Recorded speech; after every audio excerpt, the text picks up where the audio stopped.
Good evening all. आज six स्टँडर्डचे कोण कोण आहेत मला जरा बघू द्या. Adesh. Okay. Adesh was not there for some time ना. Only Tanmay fifth standard. Okay. Ramita was there. Yes, always. Sachi was there. Then Kartiki was there. Yes. Baki Dheeraj used to be there. Fine. चला आता आपण continue. Am I audible for everyone? Yes. Okay. Thank you. So let us start. Okay. Okay. Fine. Good. Good.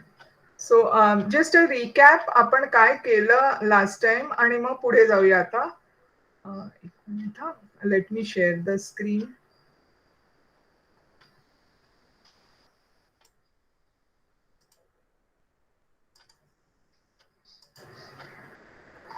Yeah.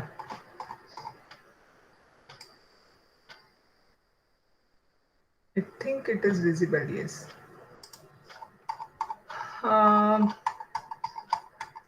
So substances in the surrounding म्हणजे जे आता बऱ्याच दिवसांनी आलेत त्यांना सगळं नवीनच असणार. सो एक रिकॅप घेऊया म्हणजे कंटिन्युटी. एक मिनिट. या कंटिन्युटी राहील ह्याच्यामध्ये आणि त्या मुलांना पण काही कठीण जाणार नाही. So let us have a recap of what we did earlier.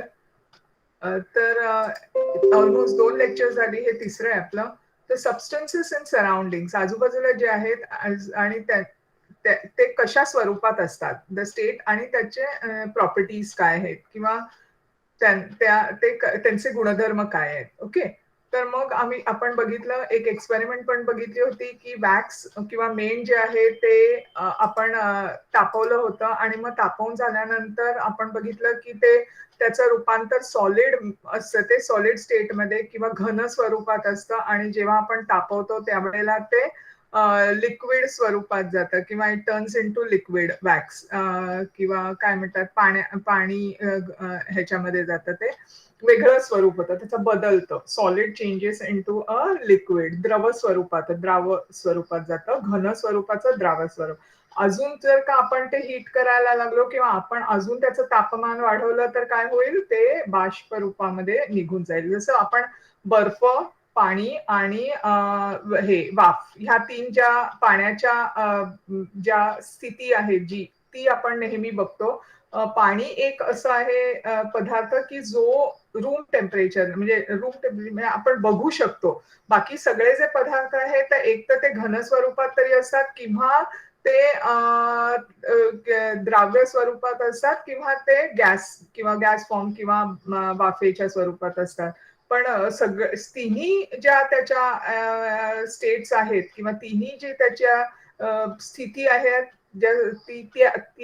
तिला आपण व्यवस्थित बघू शकत नाही सगळ्या पदार्थ. फक्त आपण पाण्याला बघू शकतो. ओके. पाणी एकच असा पदार्थ आहे की जो त्याच्या तिन्ही स्थिती आपण बघू शकतो. ओके. तर हे होतं म्हणून आपण तेव्हा मेणाचं बघितला प्रकार. तर मेणाचं परिवर्तन द्राव्यामध्ये होतं आणि आणखीन त्याला तापमान वाढवलं. ऑफकोर्स ते आपण बघितलं नाही कारण त्याला खूप भरपूर तापवायला लागलं असतं. त्याच्यानंतर आपण काय बघितलं की काही गोष्टी आपण बघितल्या की म्हणजे स्पिरिट म्हणजे जे जे आपल्याला इंजेक्शन वगैरे देतात त्यावेळेला आपण जे अल्कोहोल म्हणता येईल की जे आपण स्पिरिट लावतो आणि निर्जंतुक करतो तर ते किंवा नेल पॉलिश रिमूव्हर किंवा आपण म्हणतो की नेल पॉलिश जे आहे ते आपण काढायला जातो. तर एक मिनिट जरा मला एक मिनिट द्या.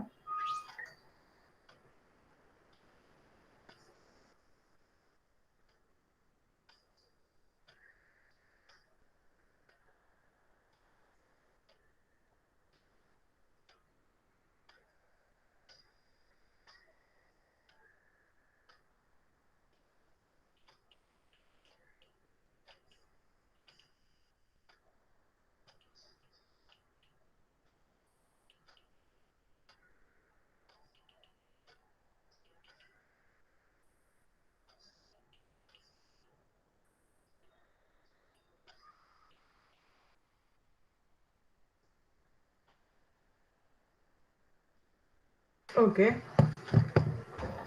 सॉरी. तर मग आपण त्याला ह्या ज्या काही पदार्थ दिलेत, तर नेल पॉलिश रिमूव्हर ज्याने आपण काढतो किंवा तुपाला आपण हे करतो किंवा कोकोनट नारळाचं तेल, हे सगळे असे कापूर कापूर त्याच्यानंतर आपण ज्या ह्याचे गोळ्या बघितल्या होत्या डांबराच्या, तर ह्या प्रत्येकाबद्दल आपण त्या दिवशी अ, आपण डिस्कस केलं किंवा त्यांना आपण बघितलं की काय काय त्यांच्या स्थितीमध्ये रूपांतर होतं जर का आपण त्याचं तापमान बदललं तर. मग ह्याच्यामध्ये काही गोष्टी अशा आहेत की ज्या सॉलिड टू लिक्विड आणि लिक्विड टू गॅस, पण काही ज्या आहेत की ज्या ह्या सध्याच्या रूम टेम्परेचरला म्हणजे आता जे वातावरण आहे त्याला त्या द्राव्य स्वरूपात आहे. फॉर एक्झाम्पल तुमचं हे कोकोनट ऑइल म्हणजे नारळाचं तेल, हे घन स्वरूपात नाहीये, पण ज्या वेळेला तापमान अजून थंडावतं, म्हणजे आता मुंबईत फार कमी वेळा असं होतं, पण काही जण मुंबई बाहेर तुम्ही राहणार आहे, तुमची इथे थंडी जर जास्त असेल तर तुम्हाला आढळून येईल की ते मुंबईत आम्हाला एवढं म्हणजे थंडी तशी जाणवत नाही कधी. फार थोड्या वेळेला थंडी किंवा तापमान अगदी 15 किंवा 12 पर्यंत जातं, पण ते फार अगदी विरळा जातं. नाहीतर समुद्राच्या जवळ असल्यामुळे कधीच ते असं तापमान फार खाली जात नाही आणि त्यामुळे पण नारळाचं तेल जर का तुम्ही थंड केलं तर ते घट्ट व्हायला लागतं. म्हणजे मग कापूर जो आहे तोच जर का मी त्या दिवशी एक एक्सपेरिमेंट तुम्हाला दाखवली होती, बरोबर? तर त्याच्यामध्ये कापूर जो होता किंवा एक प्रयोग दाखवला होता, त्याला आपण तापवलं होतं आणि त्याचे जे हां, येस. तर त्याचे जे आपण वाफ होती किंवा त्याची जे हे जसं ते विरघळलं नाही, ते द्राव्य स्वरूपात त्याचा बदल झाला नाही.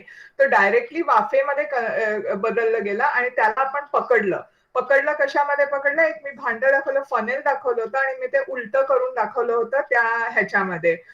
त्या त्या उलटं करून त्यांनी मी तो कापराची ती वाफ पकडली होती आणि नंतर ती वाफ थंड झाल्यानंतर त्याचं पुन्हा घन स्वरूपात झालं होतं.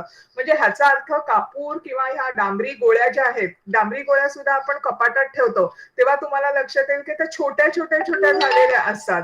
त्या कधी अशा हे होत नाहीत, काय त्याचं द्रव स्वरूप दिसत नाही. कुठे कपड्यांना पाण्यात म्हणजे ओलसरपणा आलेला नसतो. कारण का?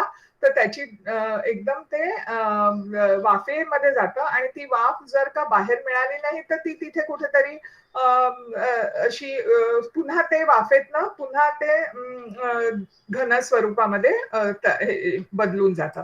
तर हे झालं काही पदार्थांबद्दल.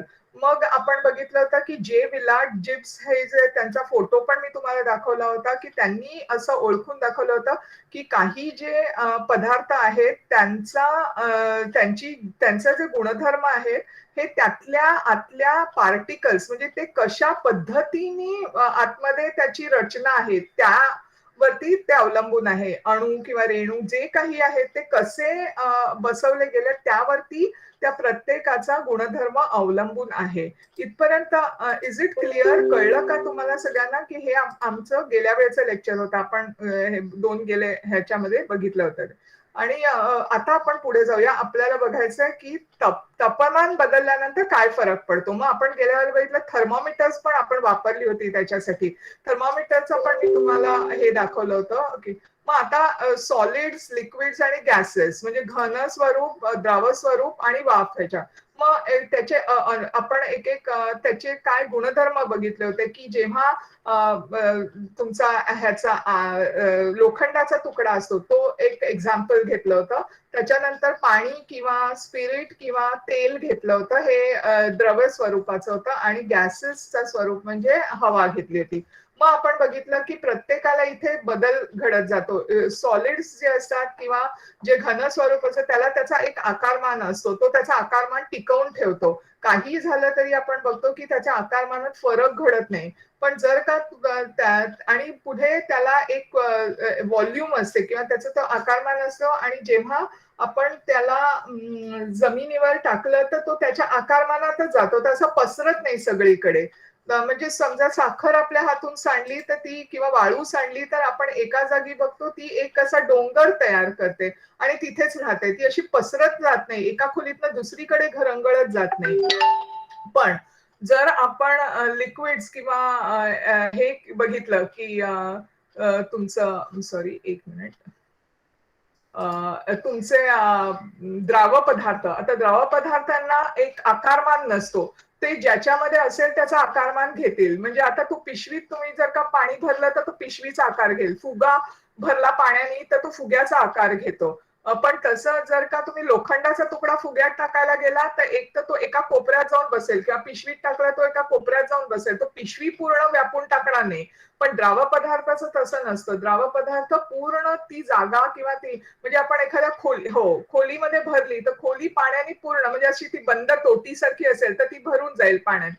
बरोबर. पण तेवढ्याच आकारमानाचं म्हणजे तेवढ्याच वजनाचं जर का लोखंड घेतलं किंवा सोनं घेतलं तर ते पूर्ण व्यापून टाकणार नाही. ते एका कोपऱ्यात जाऊन बसेल. कळतंय ना तुम्हाला? तर तसंच आणि मग म्हणजे मग काय म्हणायचं की द्राव पदार्थांना आकारमान आहे. पण त्यांना आणि ते तो जो तो ज्याच्यामध्ये आपण भरतो त्याचा आकार घेतात. जेव्हा आपण त्याला एखाद्या सपाट जागेवर टाकलं तर ते घरंगळत जातं. ते सगळीकडे पसरतं. तेल हातून पडलं किंवा पाणी हातून पडलं तर किती उद्योग होतो. आपली अख्खी खोली ओलसर होते पाण्याने. तर हे सगळं जे आहे ते द्राव पदार्थाचं आहे. आता त्याच्यानंतर तिसरा पदार्थ म्हणजे आपला कुठचा होतो? तिसरी अवस्था म्हणजे ह्या सगळ्या अवस्था आहेत. कोणाच्या अवस्था आहेत? तर आपल्या आजूबाजूला दिसणाऱ्या प्रत्येक गोष्टीच्या. प्रत्येक गोष्ट अगदी लाकूड सुद्धा घेतलं तुम्ही तरी पण ते घनच स्वरूपात आहे. पण त्याला म्हणजे लिक्विडमध्ये पण करता येईल आणि त्याच्यानंतर ते वाफेमध्ये म्हणजे जे जे कोणते कोणते जे येस वेपर पदार्थ प्रत्येक गोष्ट जी आपल्या आजूबाजूला दिसते तिच्या तिन्ही किंवा दोन अवस्था तरी आहेतच आहेत. आणि हे सगळं कशावरती अवलंबून आहे त्यातल्या आतल्या ज्या गोष्टींनी ते त्यांचे अणू किंवा रेणू ज्या अवस्थेमध्ये त्यांना बसवलेलं असतं त्या ह्याच्यावरती ते सगळं अवलंबून आहे आणि त्याला तिसरं गोष्ट म्हणजे तापमान सुद्धा अवलंबून आहे. मग आता हवा घेतली तर हवा किंवा सुगंध जर तुम्ही घेतला म्हणजे परफ्यूमची बाटली तुम्ही उघडली तर परफ्यूमची बाटली जेव्हा तुम्ही उघडता त्यावेळेला काय होतं एका खोलीमध्ये उघडल्यानंतर दुसऱ्या खोलीत तिचा वास येतो. उदबत्ती लावली तर आपल्याला उदबत्तीचा वास सुवासिक असल्यामुळे मोगऱ्याची फुलं हे कशामुळे असतात तर त्याचे जे काही जे पार्टिकल्स असतात किंवा जे कण असतात ते आता सगळीकडे पसरले जातात. म्हणजेच काय आपल्याला म्हणायचंय की वाफेसारखे म्हणजे जे गोष्टी आहेत तिसरी अवस्था जी आहे ती जे काही त्यांना जेवढी जागा मिळेल ती पूर्ण व्यापून टाकतात. त्यामुळे त्यांना आकारमान सुद्धा नसतो आणि जेव्हा आणि त्यामुळे तेच त्यांना ना एक काय म्हणता येईल हे they have they don't have what do you say they don't have definite volume आणि but they will take the shape of the container जे काही जो आपण ज्या रूम मध्ये किंवा ज्या खोलीमध्ये किंवा ज्या एखाद्या फुग्यामध्ये आपण जर का हवा भरली तर त्या फुग्याचा आकारमान ते घेतात. पण ज्या वेळेला आपण त्यांच्यावरती दबाव आणतो किंवा आपण ज्या वेळेला तो जो ती जी हवा किंवा तो जो गॅस असतो वेपर असते तिच्यावरती दबाव आणला तर आपल्याला तिच्या आकारमानात बदल करता येतो. बरं मग आता पुढे काय होतं की हे सगळे कशावरती अवलंबून आहे तर त्याच्या तापमानावरती अवलंबून आहे. Heat and change of physical state. मग आपण बघितलं होतं की ज्या वेळेला आपण तापवतो एखादी गोष्ट त्यावेळेला तिच्यात तो बदल घडतो. तो बदल आपल्याला आढळून आलाय की समजा बर्फ थंड केल्यानंतर होतो पण बर्फाचं तापमान वाढवल्यानंतर ते द्राव स्वरूपात होतं आणि द्रावाचं हे केल्यानंतर ते वाफेत होतं. मग मी तुम्हाला सांगितलं हे अॅरोज जे आहेत त्यांना फॉरवर्ड डिरेक्शन म्हणतात. ही जी आहे डावीकडनं उजवीकडे ही बाजू जी आहे त्याला फॉरवर्ड किंवा अशी म्हणजे फॉरवर्ड डायरेक्शन म्हणतात. केमिस्ट्रीच्या भाषेमध्ये त्याला पुढे चालली आहे ती रिॲक्शन मागे येत नाही आणि ज्या वेळेला राईट पासून लेफ्ट पर्यंत म्हणजे उजवीकडनं डावीकडे जेव्हा येतात त्याला बॅकवर्ड डायरेक्शन म्हणतात. म्हणजे ती जी आता तो बाण आहे तो मागच्या बाजूने आहे आणि वरच्या जो बाण दाखवलाय तो पुढच्या बाजूने. म्हणजे ती रिॲक्शन्स किंवा ती जी तो जो प्रयोग आहे तो बरोबर चाललाय. पण ज्या वेळेला तो उलटा होतो प्रयोग त्यावेळेला तो उजवीकडनं डावीकडे दाखवतो आणि डावीकडनं उजवीकडे म्हणजे तो त्याच्या योग्य दिशेने चाललेला आहे. ओके. मग आता आपण कसं बघणार तापमान वाढलंय की नाही? ते त्यावेळेला सुद्धा आपण बघितलं होतं, की जर का एखादी गोष्ट गरम होतीये किंवा थंड होते, हे आपल्याला वेगवेगळे थर्मोमीटर्स दाखवतात. आता थर्मोमीटरमध्ये घालायचे तेव्हा पदार्थ पण वेगवेगळे असतात. काही ठिकाणी मर्क्युरी असतं, काही ठिकाणी अल्कोहोल. आता हे लाल दाखवलंय ते अल्कोहोल थर्मोमीटर आहे. पण ते जास्त वर जाऊ शकत नाही. 100 किंवा 100 म्हणजे 20 पर्यंत जाऊ शकतं आणि खाली -40 पर्यंत म्हणजे उणे 40 म्हणजे शून्यानंतर खाली अजून 40 डिग्री पर्यंत जाऊ शकतं. वरती ते 120 पर्यंत जाऊ शकतं. ओके. पण मग आता मर्क्युरी थोडं वर जातं जास्त आणि आपण जे हे ताप आपला स्वतःचा शरीराचा ताप हे बघायला घेतो ते त्याला थर्मोमीटर वेगळी आहेत. हे जे आहे ते आपल्याला टेम्परेचर दाखवतो. म्हणजे सकाळी उठल्या उठल्या समजा हे तुमच्याकडे असेल तर थंडीच्या दिवसात तुम्हाला तो फरक दिसून येईल की काय तापमान झालंय.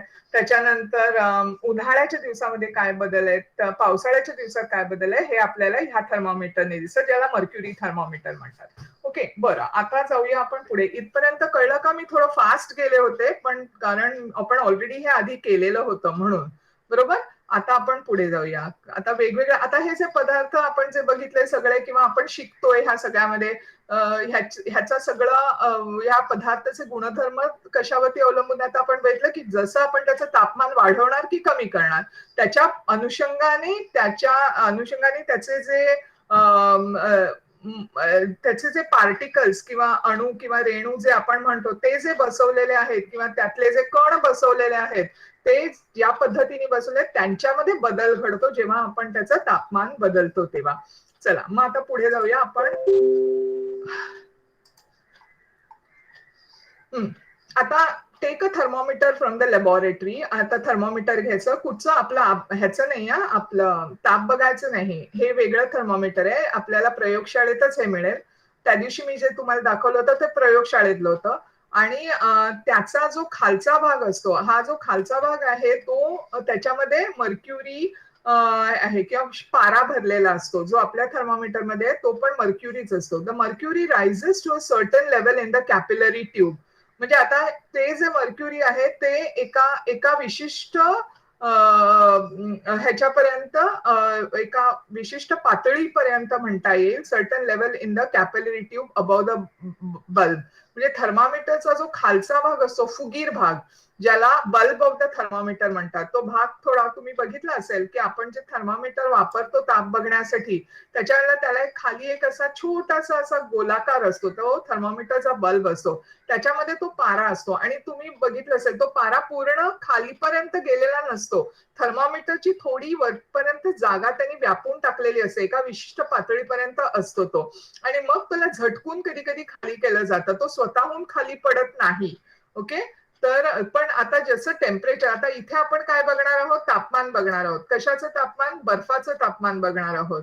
तर त्याच्यासाठी काय करायचं की हे जे थर्मोमीटर आहे त्याला आपण you will see a scale next to the mercury column. मग आता हा थर्मोमीटर असतो त्याच्या बाजूला आपल्याला एक असं हे काढलेले असतात आकडे काढलेले असतात एखाद्या पट्टीसारखं त्याच्यावरती मार्किंग्स केलेले असतात बरोबर.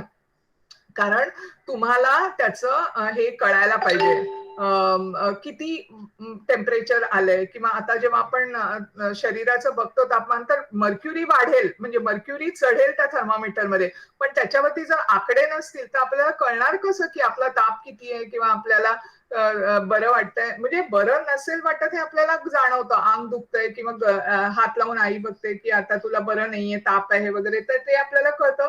पण त्याचा किती डॉक्टरांना सांगायला की बाबा इतका इतका ताप आहे हे आपल्याला कसं कळणार तर त्याच्यावरती ती जे थर्मोमीटर आहे त्याच्यावरती आकडे असतात आणि मग त्याच्यावरनं आपण त्याचं रीडिंग घेतो. थर्मोमीटर आपण ते त्याच्यावरनं बघतो आणि आपण ठरवतो की हा इतका ताप आहे बाबा किंवा इतकं टेम्परेचर आहे. Okay.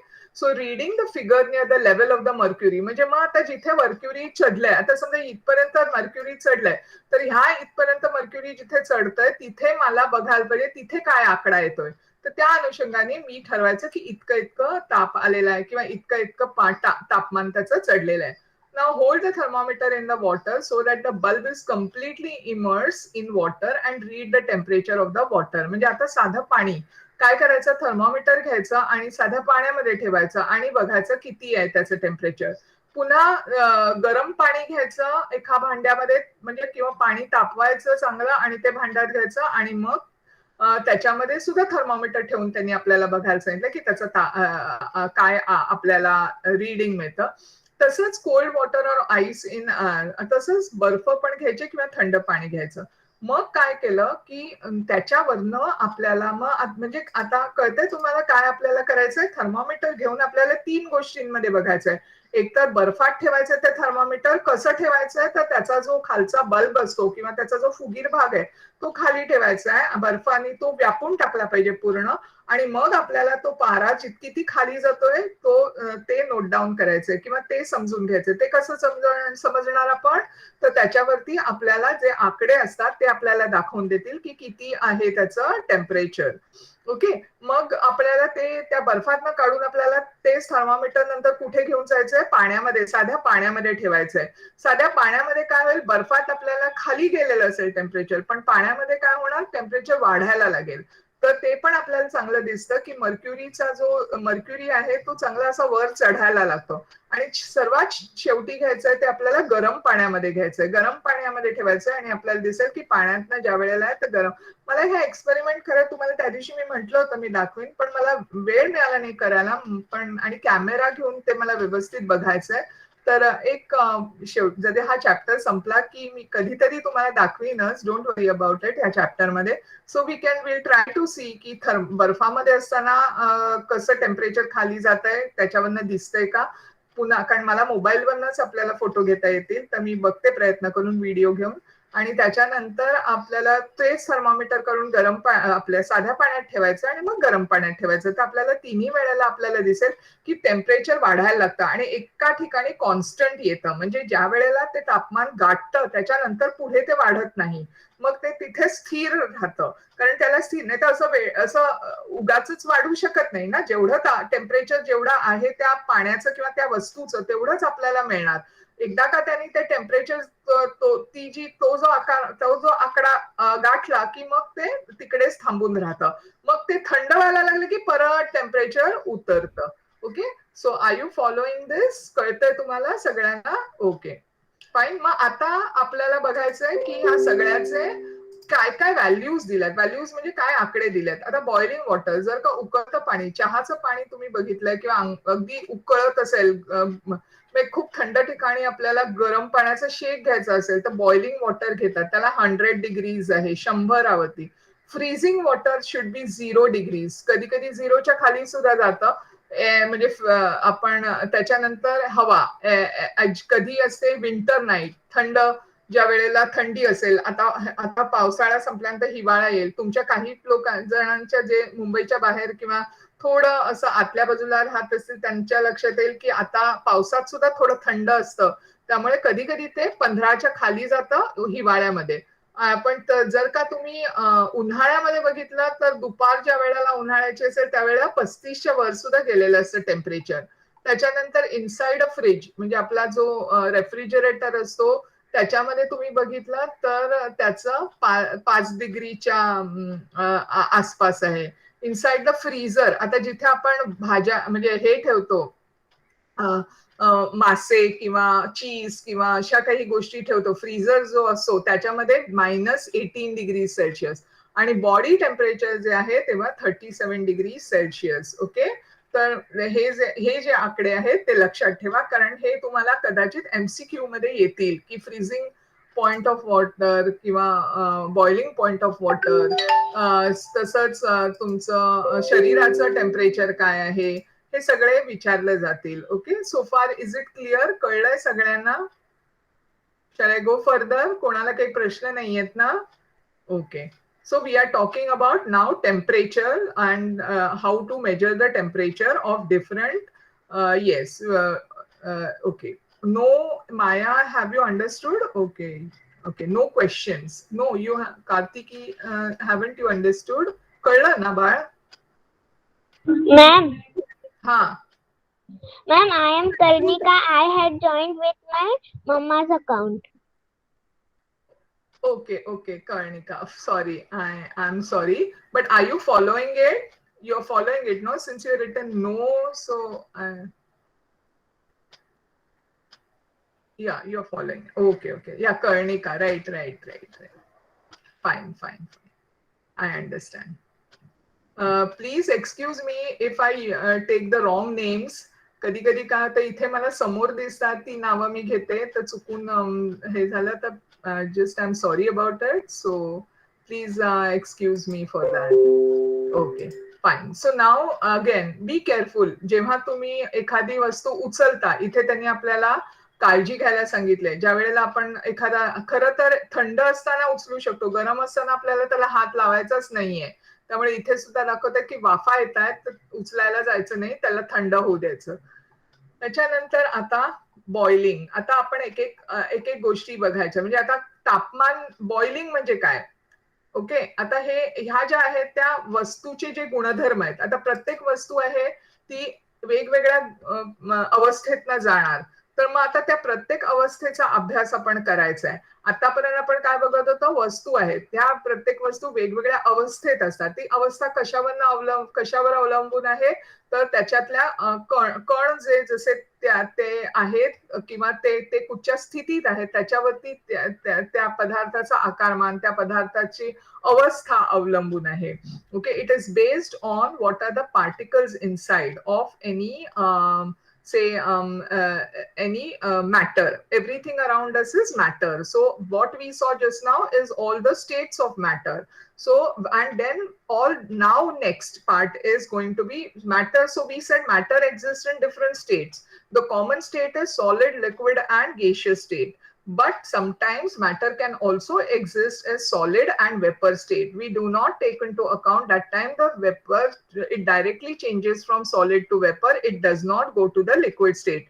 Normally, any matter changes from its solid to liquid to a gaseous state. After seeing all these states, we saw that Willard Gibbs was a scientist who told us that the properties of these substances are based on how the particles are arranged. Okay, what properties? So now how whether it is a solid, whether it is a liquid or whether it is a gas. Now we are going to look into the different properties of these compounds. Not compound, these the matter. Okay, so now let us go and understand boiling. What is boiling? Okay. मी मुद्दामून आता मगाशी पर्यंत मी मराठीत बोलले कारण मध्ये मला मागच्या वेळेला कोणते सांगितलं होतं की कळायला कठीण जातं म्हणून. पण आता मी मराठीतनं पुन्हा इंग्लिश देते कारण तुम्हाला इंग्लिश सुद्धा समजायला पाहिजे. नाहीतर काय होईल आपला क्लास अगदीच मराठीत झाल्यानंतर इंग्लिशचा पण हे होणार नाही, सवय राहणार नाही. So I'm going into English also in between. So you please do let me know की तुम्हाला कळतंय का नाही कळत किंवा एखादा शब्द अडला असेल तर please ask me then and there only ki I have not followed. Okay. So again, no question is a silly question. For a subject question, I am welcome to every question. तुम्हाला कुठेही मध्ये काही लागला प्रश्न तर मला थांबवा आणि मला विचारा. Okay. I will really appreciate that. Okay fine. Chatbox मध्ये नाही समजा काय होतं चॅटबॉक्स मध्ये टाकता तुम्ही पण माझ्या लक्षात नाही आलं किंवा मी मिस झाला तर क्वेश्चन मात्र मला सांगा. Okay, now coming back to boiling. Boiling is one more state. Now, what is happening? We'll just see. Water is continuously evaporating. म्हणजे आता सुद्धा म्हणजे साध्या तुम्ही पाणी भरून ठेवलं. हा एक गंमत आहे. सॉरी. तुम्ही कधी पाणी एका वाटीत भरून ठेवा. म्हणजे आता हे तुम्ही करू शकता. वाटीत भरून ठेवा आणि वरती झाकण नका ठेवू. एक 2-3 दिवसांनी पहा ती पातळी जी आहे ती कमी झालेली असेल. वाटी अगदी मोठं वाडगं नका घेऊ. छोटीशी वाटी घ्या. अगदी लहान अशी खाऊची अगदी लहान वाटी असते तिच्यात पाणी भरून ठेवा आणि ते किंवा आपल्या प्लास्टिकच्या बाटलीचं बूच असतं ना ते आपली बिस्लेरीची बाटली त्या बुचामध्ये सुद्धा पाणी भरून ठेवा आणि तसंच ठेवा. हलवू नका. एका कोपऱ्यात ठेवून द्या. उन्हात पण ठेवायची गरज नाहीये. थोड्या वेळा म्हणजे एक 2-3 दिवसानंतर तुम्हाला दिसेल की त्याची पातळी कमी झाली आहे. का? कारण पाणी जे वरचं जे असतं थर जो वरचा पाण्याचा असतो तो हळूहळू उडून जात असतो. जर उन्हात ठेवलं तर म्हणजे त्याचं बाष्पीभवन होतच असं, म्हणूनच तर पाऊस वगैरे पडतो ना.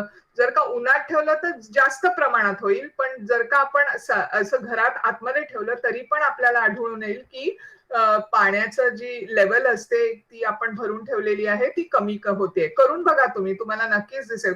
कदाचित तुम्हाला माहित पण असेल की म्हणजे जो वरचा थर असतो पाण्याचा तो उडून जात असतो सतत, त्याला इव्हॅपोरेशन म्हणतात. Water is continuously evaporating. We know that water spilled on the floor dries up slowly on its own. हे एक जास्त उदाहरण चांगलं आहे की पाणी जर का जमिनीवर पडलं असेल तर ते काय होतं, थोड्या वेळानंतर, समजा तिथे कोणी कपडा मारला नाही पण मग ते थोड्या वेळानंतर सुकून जातं. कधी आपण विचार केलाय का सुकून गेलं ते? आपण म्हणतो हा पाणी सुकून गेलं, पण ते का सुकून गेलं? कारण ते त्याचं हवेतनं ते वाफे स्वरूपामध्ये निघून गेलेलं आहे. पण हे आपण कधीच विचार करत नाही. आपण बघतो त्याच्याकडे, अरे आता थोड्या वेळापूर्वी इथे ओलसरपणा होता, आता तो सुकला. तर त्याचं कारण हे आहे की water is continuously evaporating. Okay, so this. Ma'am, yes. पातळी म्हणजे काय? पातळी म्हणजे level, level of water. Do you know what is level? Water level. पातळी म्हणजे काय म्हणतात,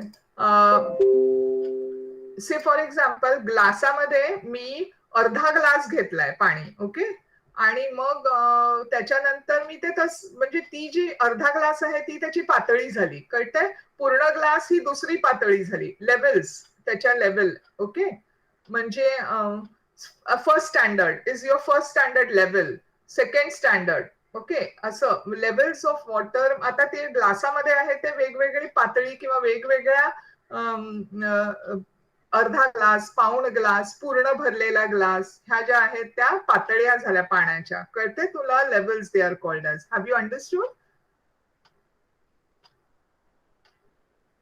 okay, fine. So now coming back to this, so you can see that this evaporation occurs from the surface of the water. म्हणजे हे जे पाणी जे आहे दॅट इज म्हणजे निघून जात आहे. It is going away from its surface. Surface म्हणजे टॉप पोर्शन. टॉप पोर्शन जो पाण्याचा आहे, वरचा जो लेवल आहे, वरची, आता मी मगाशी जो पातळी शब्द वापरला तोच, की वरची जे लेवल आहे, वरची जी पातळी आहे त्याच्यावरनं पाणी सतत उडून जात असतं. What happens when water boils? मग आता इव्हॅपोरेशन आणि बॉइलिंग मध्ये काय फरक आहे? पाणी सतत आपलं निघून जात असतं, त्याला आपण काय म्हणतो? इव्हॅपोरेशन. पण इव्हॅपोरेशन कुठे होतं? वरतीच होत असतं. पूर्ण वरच्या लेवलवर पाण्याच्या होत असतं. सरफेस लेवल किंवा टॉप लेवलवरती होत असतं. आतमधनं इव्हॅपोरेशन होत नसतं.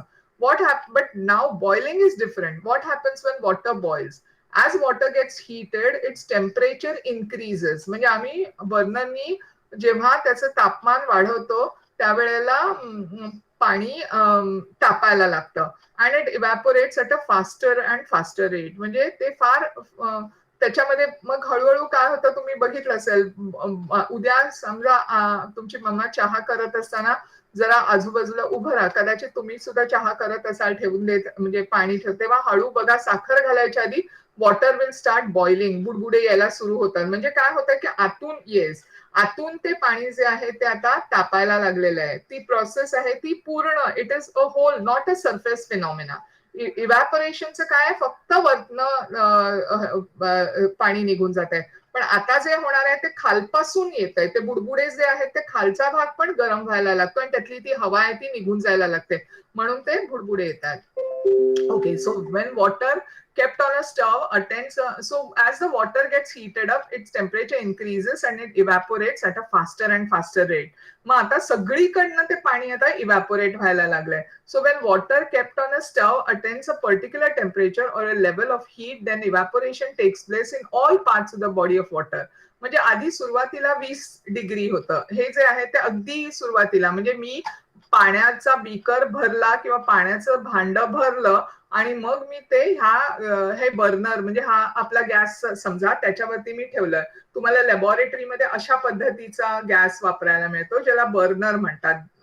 आणि जे बर्न करतं ते म्हणजे जे विस्तवाशी संपर्कित होतं म्हणून त्याला बर्नर म्हणतात. त्याच्यानंतर बॉइलिंग वॉटर मग 50 डिग्री वरती चढेल आणि मग 100 डिग्रीज. तर 100 डिग्रीजला पूर्णपणे water starts boiling. Okay, so then we see that water bubbles rising at a fast, म्हणजे जेव्हा तुम्ही हळूहळू हळू तापवायला लागता त्यावेळेला इव्हॅपोरेशन पूर्ण पाण्यामध्ये सुरू व्हायला लागतं. इव्हॅपोरेशन म्हणजे बाष्पीभवन, जे फक्त वरच्या भागावरती होत होतं आतापर्यंत, जोपर्यंत आपण त्याला तापवत नव्हतो तेव्हा. पण ज्या वेळेला आपण तापवायला लागलं त्यावेळेला आपल्याला काय दिसलं की पूर्णपणाने अख्खं अख्खं पाण्याचं भांड्यातनं पाणी जे सगळं आहे ते सगळं आता ते आता इव्हॅपोरेट व्हायला लागले, ते आता बाहेर पडायला लागले, त्यातले जे पार्टिकल्स आहेत ते आता बाहेर जायचा प्रयत्न करतायत. Okay, so then we see water bubbles rising at a faster and faster rate to the surface and steam mixing in the air. मग आपल्याला दिसतं की ते ज्यातले फुगे असे बुडबुडे असतात ते असे यायला लागतात बाहेर आणि मग त्यातनं आपली जी वाफ असते ती पण हवेमध्ये मिसळायला लागतात. This is called as boiling of water. ह्या प्रक्रियेला म्हणतात वॉटर इज बॉइलिंग किंवा उकलन बिंदू म्हणतात किंवा उकळणं, or ebullition. Okay, it is called as ebullition or boiling of water. At sea level pure water boils at 100 degrees. म्हणजे आता समुद्र सपाटीला जर बघितलं तर तुम्हाला दिसेल की ते 100 डिग्रीला. This is the boiling point of water when water म्हणजे ह्याला जो म्हणतो तो उकलन बिंदू म्हणतात किंवा it is a boiling point of water. When water vapour cools it is converted into water again. म्हणजे आता पुन्हा जसं तुम्हाला आठवतंय मी कापुराची ती तुम्हाला प्रयोग तो दाखवला होता, तसंच जर का ही जी वाफ आहे ना ती वाफ जर का मी पकडायचा प्रयत्न केला, तर ती जी वाफ आहे ती कशावरती पकडली, समजा आपल्याला जी वाफ येते आता एक जर का उद्या म्हणजे मम्मा किंवा कोणी बरोबर असेल तर तुम्ही काय करा, तर एक ताट घ्या. कशाला तुम्ही बघितलं पण असेल पाणी जेव्हा गरम होत असतं एकदम उकळल्यानंतर बंद करा आणि त्याच्यावरती ताटली ठेवून द्या. मग ताटली ठेवून दिल्यानंतर हळू ती ताटली बघितलं असेलच नेहमी, त्या ताटलीवरती आतल्या बाजूला पाणी असतं. काय असतं ते, ती वाफ जी आहे ती थंड झालेली असते आणि आता ती पाणी पुन्हा पाण्याच्या स्वरूपात येत असते. कळतंय तुम्हाला? तेच जे आपल्याला पावसाच्या स्वरूपात दिसतं किंवा पाऊस जसा तयार होतो, तर that process is the same thing. इथे आपण तापवतोय आणि मग ती नंतर वरती त्या थंड, जर का तुम्ही ज्या वेळेला गॅस बंद केला आणि ताटली ठेवली तर मग तुम्हाला काय दिसेल, ती वाफ आपण कोंडली आणि ती पकडली आहे. कशावरती पकडली आपण, ती त्या ताटलीवरती पकडली आणि त्या ताटलीच्या आतल्या बाजूनी आपल्याला असे हे दिसतील, काय पाण्याचे असे बबल्स तयार झालेले असतील. Okay, so this is boiling. When water vapor cools it is converted into water again. This process is called as condensation. म्हणजे आता एक झालं बॉइलिंग आणि दुसरी आहे कंडेन्सेशन. म्हणजे जेव्हा उकळणारं पाणी असतं त्याला आपण थंड करतो आणि जेव्हा त्याचं पाण्यात हे करतो त्याला करता येईल. That is called as condensation. Condensation of steam also takes place at 100 degrees Celsius. It means that boiling point, एक minute. Yeah. This is called as boiling of water. At sea level, pure water boils at 100 degrees. तर मग sea level मध्ये पाण्याचा उकलन बिंदू is how much? Boiling point of water is 100 degrees. This is but when water vapor cools, it is converted into water again. This process is called as condensation. ह्याला म्हणतात आपण condensation, की ती गरम झालेली जी वाफ आहे तिला आपण थंड करून पाण्यामध्ये बनवतो. Condensation of steam also takes place at 100 degree Celsius. म्हणजे जेव्हा आपण जे म्हणजे वाफेचं पाण्यात रूपांतर करतो, ही उलटी प्रक्रिया झाली. ती सुद्धा 100 डिग्रीला. पाणी बॉईल होतं 100 डिग्रीला, तसंच कंडेन्स पण 100 डिग्रीला होतं. It means that boiling point and condensation point of water are one and the same. So तुम्हाला हा प्रश्न एमसीक्यू मध्ये येईल की what is the boiling point of water and what is the condensation point of water. आता मला इथे थांबायचं आणि मला तुम्हाला विचारायचं, कळलंय का? So have you all understood what is boiling of water and what is condensation of water? What is the boiling point of water?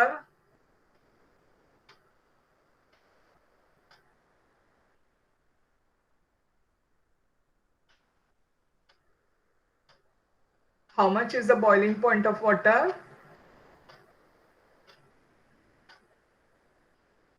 Yeah, how much is the boiling point of water? Yes, 100 degrees Celsius. Very correct.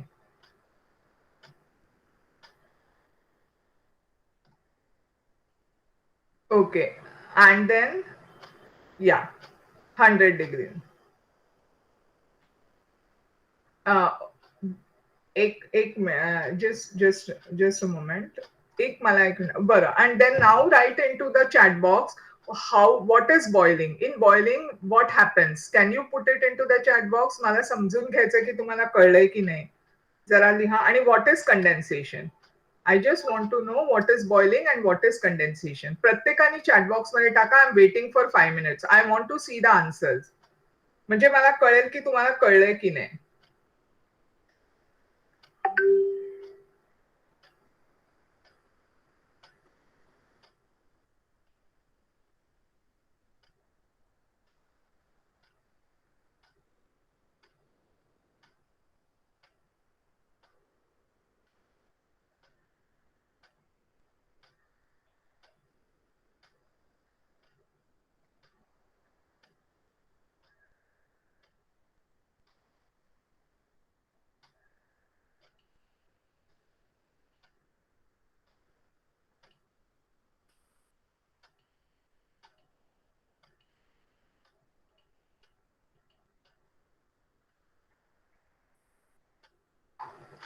Yes, tell me what is nobody's people are writing in the chat box. I'm waiting for your answer. 100 degrees. Karnika, you have written thick. Yeah, when water vapor cool, it is converted into water vapor. Very correct. That is what, Pramita, what is the, you have written is correct. It turns out. So what is this process called as? Water vapor cooling and converting into water again. Beautiful. What is that process called as? She has written it properly. I understand. Yes. What is that process, Karnika?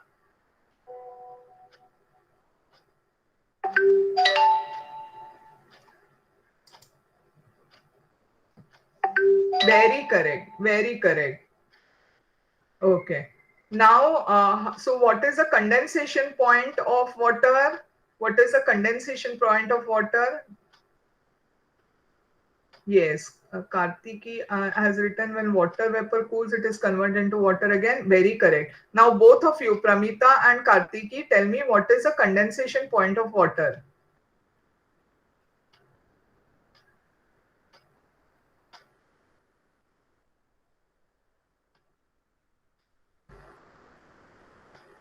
How much? What is how much is the condensation? What is the value? How much is the condensation point of water?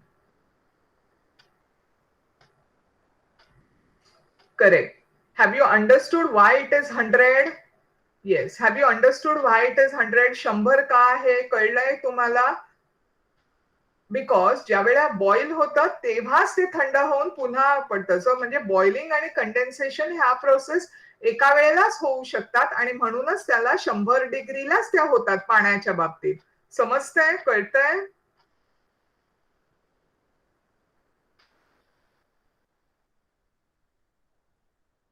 Okay, fine. Baki, others, you have not trained. Now, what is boiling? You have told me condensation. So, boiling is evaporation from all the sides, okay? And then when water boils, it is trying to evaporate. It is not a surface phenomena. It is total phenomena. म्हणजे वरचंच फक्त नाहीये. It is internally also that evaporation is taking place. Water is now boiling from totally it is boiling. It is इव्हॅपोरेशनच्या वेळेला काय होतं फक्त वरचाच थर असतो. लेवल येस थर किंवा पातळी जी म्हटलं मगाशी त्याला थर म्हणता येईल. वरचाच जो भाग असतो किंवा वरचा थर असतो तो तेवढाच हे होत असतो काय बाहेर म्हणजे इव्हॅपोरेट होत असतो. पण ज्या वेळेला पाणी बॉईल होतं तेव्हा पूर्णत्वाने सगळं आतून सुद्धा एकूण त्याचं इव्हॅपोरेशन होत असतं. Have you understood this? Shall I go further? सगळ्यांना कळलं इथे? Will you be able to answer the questions? परीक्षेत समजा विचारलं what is boiling, what is condensation? Yes. Okay good, चालेल. मग let me go further.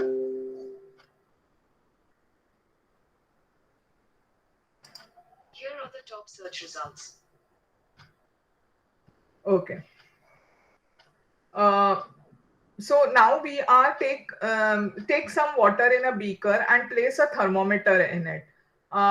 Heat the beaker on a spirit lamp. Note the boiling point of water. Repeat the activity adding salt or sugar to water and note the boiling point again. What do you infer?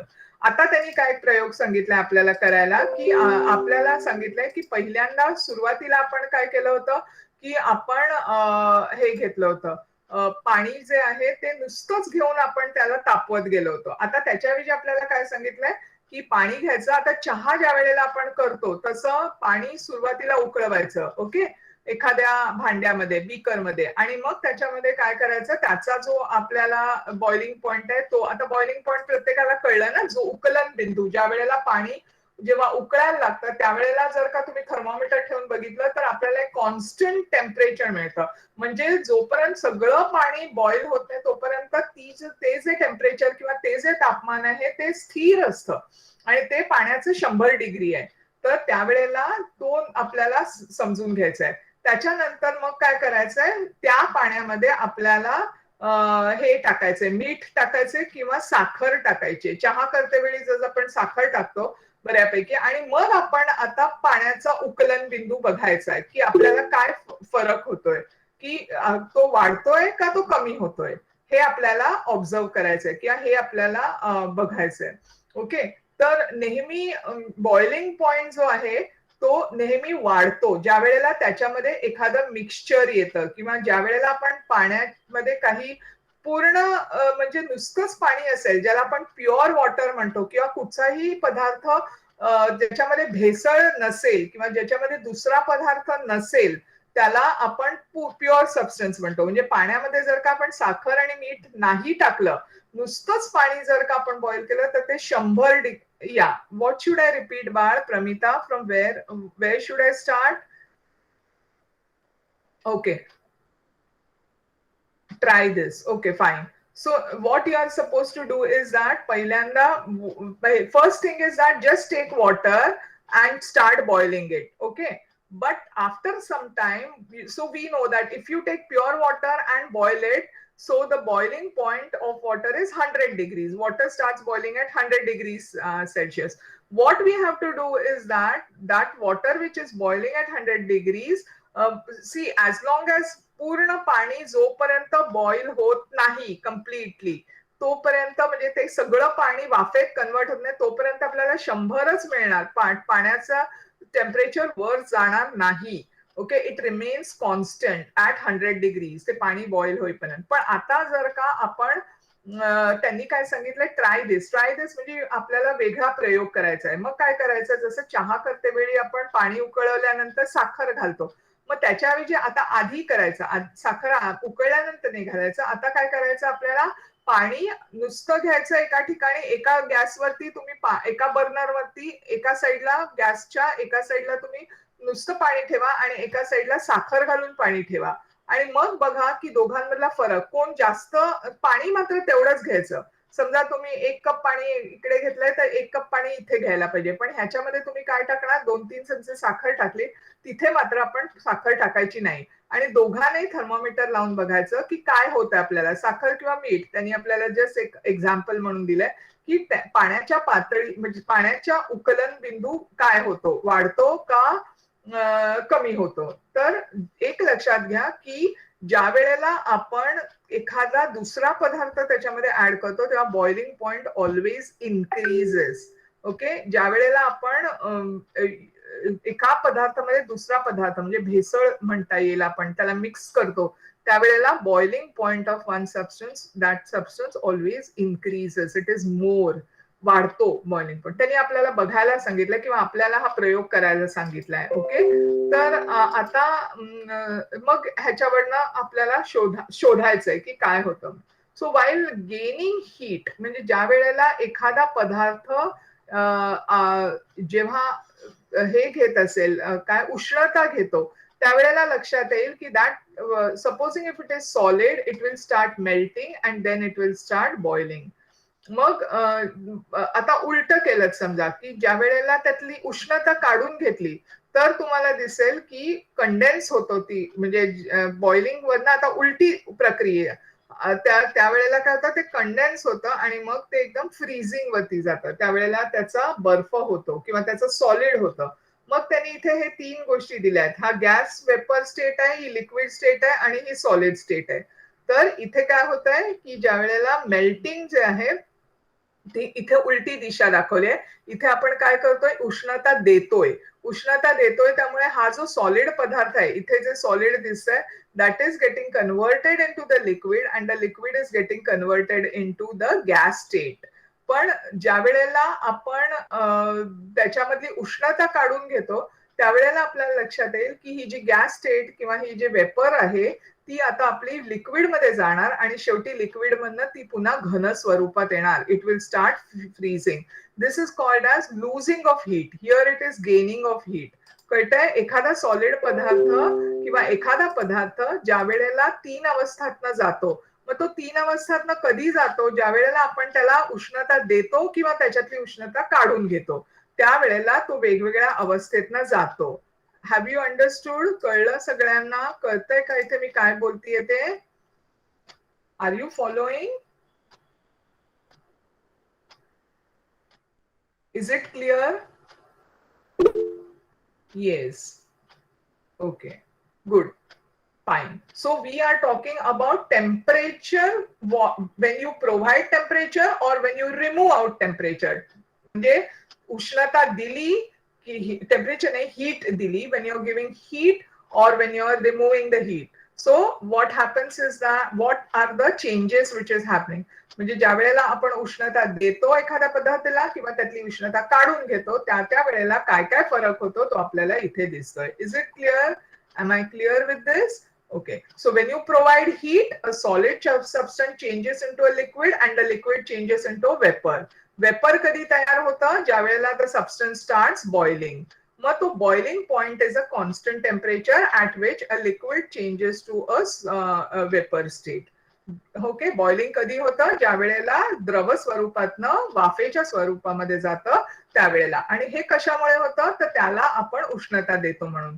मग आता उलटी प्रक्रिया करायची उष्णता जर का आपण काढून घेतली तर काय होईल तर ते जे वाफ आहे ती हळूहळू पाण्याच्याच ह्याच्यामध्ये जाईल आणि त्यालाच काय म्हणतात कंडेन्सेशन म्हणतात मग आपल्याला अजून दुसरे प्रयोग त्यांनी काय करायला सांगितलं आपल्याला त्यांनी सांगितलं की आता नुसतं पाणी घेण्यापेक्षा आपण त्याच्यात साखर किंवा मीठ आपण त्याच्यात टाकून बघायचं आणि मग काय होतं ते आपल्याला बघता येईल कळतंय तुम्हाला इतकं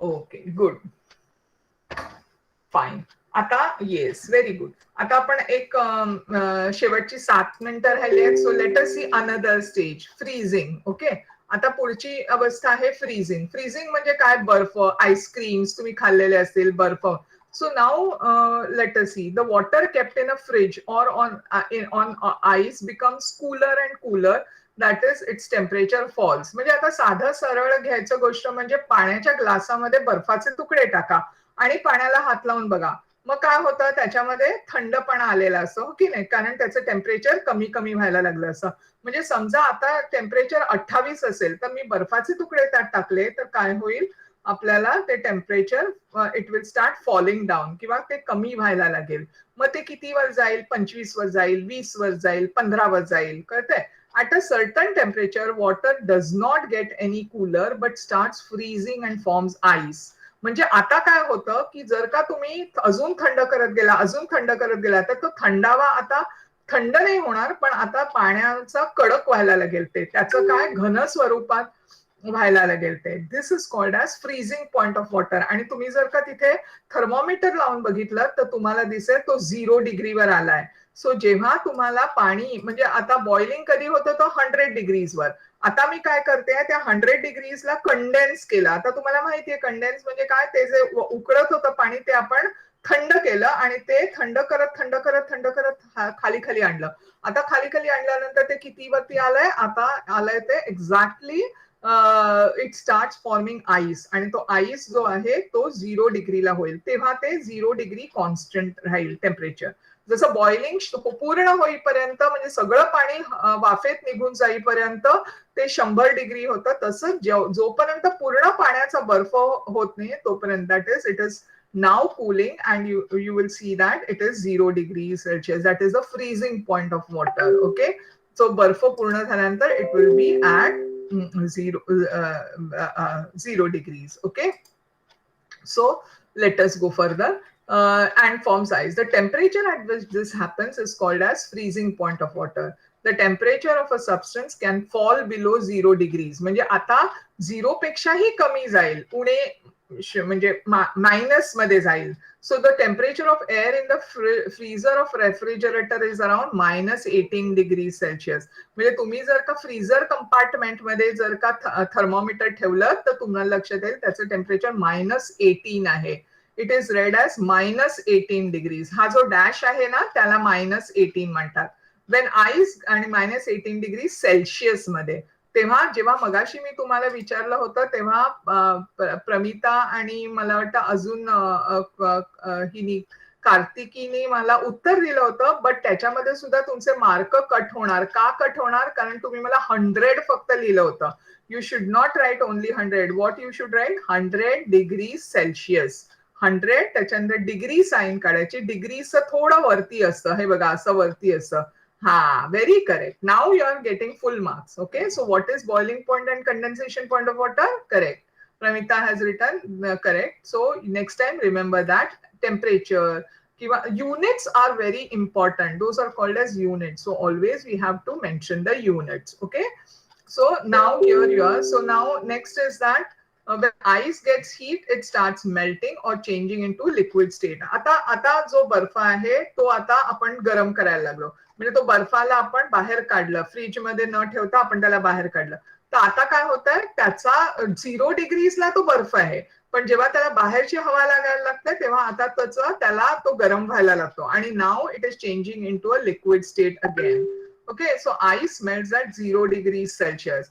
It means that the freezing point and melting point of water are one and the same. Okay, so here that is the freezing point and melting point. जसं कंडेन्सेशन पॉइंट आणि तुमचा बॉइलिंग पॉइंट वॉज 100. मग आता freezing point आणि melting point म्हणजे कारण जेव्हा पाण्याचा ज्या वेळेला तो किंवा कुठल्याही दुसऱ्या पदार्थाचा तो ज्या वेळेला फ्रीजिंग पॉइंट मधनं उतरून आता तो मेल्टिंग पॉइंट म्हणजे आता त्याचं पाणी व्हायला लागलंय आणि म्हणूनच त्याचा 0 डिग्री वरनं तो आता मेल्ट व्हायला लागलाय. So it means freezing point and melting point of water as same. Each substance has a specific boiling point which is also is condensation point. मग आता हे स्टेटमेंट जे आहे किंवा हे जे बोललं गेलंय हे जे वाक्य आहे ते सगळ्याला लागू आहे की प्रत्येक जो पदार्थ आहे त्याचा बॉइलिंग पॉइंट आणि कंडेन्सेशन पॉइंट हा सारखाच आहे. पाण्याच्या ठिकाणी 100 आहे पण बाकीच्या ठिकाणी 100 नाही. म्हणजे आता तुम्ही लोखंड घेतला आणि लोखंडाचं जर का तुम्ही मेल्ट करायला गेला किंवा लोखंडाचं सॉलिड असेल तर त्याचा जो टेम्परेचर आहे ते वेगळं आहे, पण it has the same melting point and freezing point. एखाद्याचा फ्रीजिंग पॉइंट म्हणजेच त्याचा मेल्टिंग पॉइंट होतो, तसंच एखाद्याचा बॉइलिंग पॉइंट म्हणजेच त्याचा कंडेन्सेशन पॉइंट होतं. कळतंय का? Have you understood? एवढं कळलंय सगळ्यांना? म्हणजे पाण्याचा फ्रीजिंग पॉइंट आणि मेल्टिंग पॉइंट काय आहे? Can anybody tell me how much is the freezing point and melting point of water? What is the value?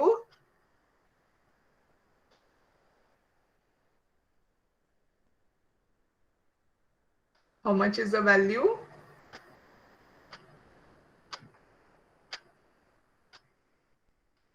मगाशी यू टोल्ड मी 100 डिग्रीज. मग आता किती आहे?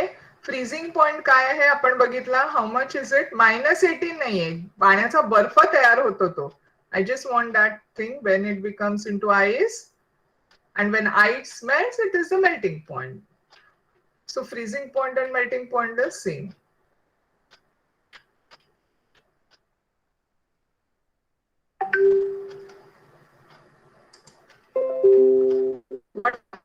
माहिती नाही कोणाला किती आहे. What is the value? कितीला बर्फ होतो? मगाशी When ice gets heat, it starts melting into a liquid state. Correct. That is what you have said is you have defined it, but I want the value. Kitila hota. Kitila hota. Freezing point and melting point. Correct, Pramita. You have done right. But what is the value? जसं 100 degrees मगाशी सांगितलं तसं इथे कितीला होतं? What is the value?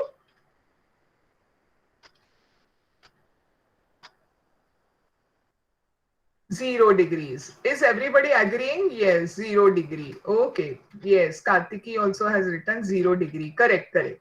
Very correct. Agdi. So others are also understanding. I think these two girls are 6th standard girls. The 5th standard girls are following it. Yes, yes, yes. Karnika is also following. Very good, very good.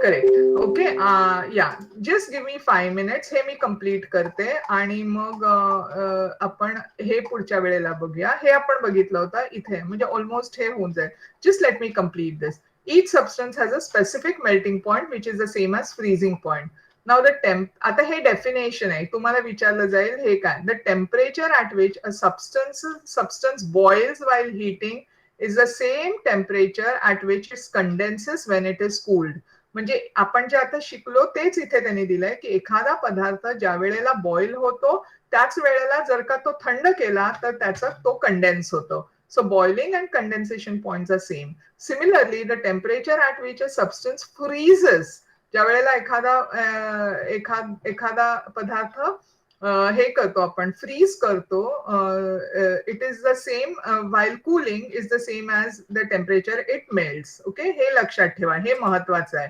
Okay so this is will continue next time तर आता मला फक्त एक छोटस पुन्हा एकदा just discuss फक्त आपण बघितलं 3 states of matter solid liquid and gas sometimes it is solid to gas liquid is not there okay and then we saw what happens when the temperature is changed so how do you measure the temperature we are using thermometer so when a temperature of anything is changed it changes into a different state why is it so because it depends upon the particles of that substance who had decided it was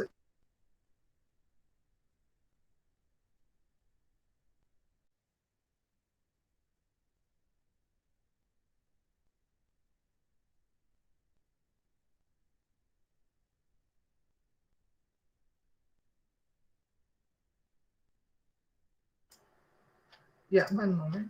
Somebody muted me. Was I audible? Mala kontri yeah. So Gibbs was a scientist who